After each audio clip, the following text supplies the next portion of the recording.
Have you ever wondered what happens when myth and machine collide? When the ancient world of instinct clashes with the cold, hard logic of steel?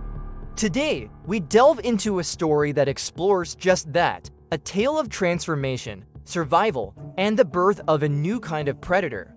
Our story begins not in a bustling city or a futuristic lab, but in the desolate, forgotten corners of the world, where scrap heaps rise like mountains and the sky is perpetually stained with the gray of industrial haze. This is the domain of scavengers, creatures who have adapted to a world reshaped by human hands and then abandoned. Among them, one creature was different. A crow, whose feathers were the color of polished obsidian, had developed a strange, unsettling new ability. It wasn't just a bird anymore, it was a harbinger of something new, a living relic breathing the fumes of a bygone era. When it took to the skies, it wasn't just the wind that followed its path. A stream of dark, acrid smoke now trailed from its beak with every exhalation, a visible sign of the toxic world it had ingested and somehow, miraculously, made a part of itself.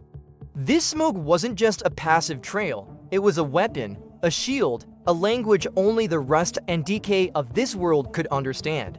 The other creatures of the scrap yard, the mutated rats and the feral dogs, gave it a wide berth. They knew this was no ordinary crow. It carried the ghost of the furnace in its lungs. Its days were spent soaring over endless fields of twisted metal and discarded machinery.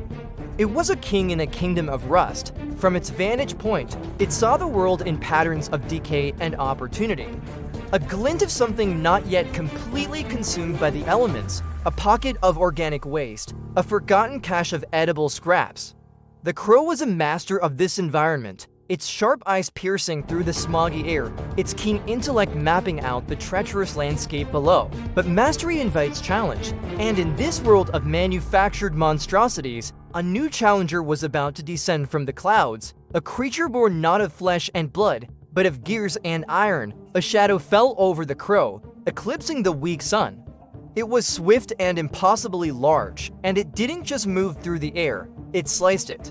The sound was a high-pitched metallic shriek, like 1,000 knives being sharpened at once. The crow looked up, and its bird heart, for the first time in a long time, felt a pang of genuine fear. Descending from the heavens was an iron vulture. It was a masterpiece of cruel engineering, a construct of unforgiving purpose. Its body was riveted steel, its head a sharpened beak of hardened alloy.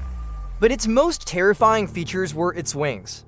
Each feather was a meticulously crafted blade, honed to a razor's edge. As it beat its wings, they didn't just create lift. They carved the very air, leaving invisible, dangerous currents in their wake. The iron vulture had no eyes, only cold, red optical sensors that glowed with malevolent intent. They locked onto the crow, designating it as a target, an anomaly to be purged from its territory. It dove, a plummeting guillotine of metal and fury. The air screamed as it fell. The crow, small and organic, seemed utterly outmatched. How could flesh and bone stand against a predator forged in fire and designed for destruction? But the crow had one advantage the vulture could never compute: the unpredictable spark of life and the desperate will to survive. It didn't flee in a straight line. It didn't try to outclimb the mechanical beast. It used the one weapon that was uniquely its own. As the iron vulture closed the distance, its bladed wings ready to shear the crow in two, the crow took a deep, rattling breath and exhaled. But this wasn't just smoke, it was a thick, billowing cloud of absolute blackness, a concentrated plume of soot and chemical waste. It aimed this torrent directly at the vulture's head. The smoke wasn't just a visual obstruction. It was particulate, a gritty, oily substance that instantly clogged the vulture's sensitive optical sensors. The red lights flickered, struggled, and then went dark. The machine was blind. Panic, or the closest to panic a machine could experience, registered in its flight pattern. Its dive became an uncontrolled fall. Its processors screamed with error codes, trying to reconcile the sudden sensory deprivation. The iron vulture, now just a mass of falling metal, tumbled through the sky. It was no longer a predator, it was a projectile. The crow circled above, watching its adversary's descent. There was a deafening crash as the vulture hit the ground, not with the grace of a bird, but with the finality of a dropped anvil. It slammed into a pile of rusted car chassis, its magnificent, bladed wings bending and snapping. The impact was immense. Metal shrieked and groaned as its powerful frame buckled, its internal mechanisms crushed. Silence returned to the scrap yard, broken only by the soft whisper of the wind through the junk piles. The crow landed cautiously near the wreckage. The once mighty predator was now just another piece of scrap, its red sensors lifeless. A strange thing began to happen. The force of the impact had pulverized parts of the vulture's structure into a fine, metallic dust. This wasn't just rust. It was refined iron, alloy, and other, more exotic metals, now airborne in a shimmering gray cloud. The crow, still breathing heavily, inhaled this dust. It felt a strange, painful sensation as the microscopic particles were drawn into its body, not just into its lungs, but deeper, into its very bloodstream. It was a violation, an invasion of the inorganic into the organic. The crow felt a burning, grinding sensation in its bones. Over the next few days, a painful transformation began. The iron dust, carried by its blood, started to fuse with its skeleton. It was an agonizing process, a forced evolution. The crow's light, hollow bird bones were being reinforced, coated, and filled with a metallic lattice. Its wings grew heavier, achingly so. The first few attempts at flight were clumsy, ending in short, uncontrolled hops. The weight was unnatural. It felt like it was flying with chains shackled to its wings. It was a prisoner in its own changing body, but the crow did not give up.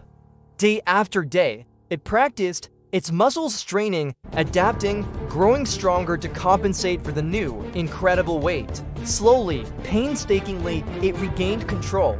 Its flight was different now. It was no longer the light, agile dance of a common crow. It was powerful, deliberate, and imbued with a terrifying momentum. The extra weight meant it had to fly faster, with more force. And then it discovered the true gift of its transformation. The iron had not just settled in its bones. It had seeped into its feathers, particularly the primary feathers of its wings. They became stiff, dense, and their edges, through constant friction with the air and sharpening against scraps of metal, took on a razor-like quality. Its wings were no longer just for flight. They were now weapons, just like the vulture's, heavier, yes, but also sharper, deadlier. The crow had not just defeated its enemy, it had absorbed its strength, becoming a hybrid of flesh and steel, a true monarch of the rust-eaten world, a living testament to the idea that what doesn't kill you doesn't just make you stronger. It can remake you into something the world has never seen before. Thank you so much for joining us on this journey into a world of myth and machine. If you enjoyed this story, imagine what other transformations are waiting to be discovered. Don't forget to like, subscribe, and hit that notification bell so you don't miss our next dive into the extraordinary. We'll see you in the next video.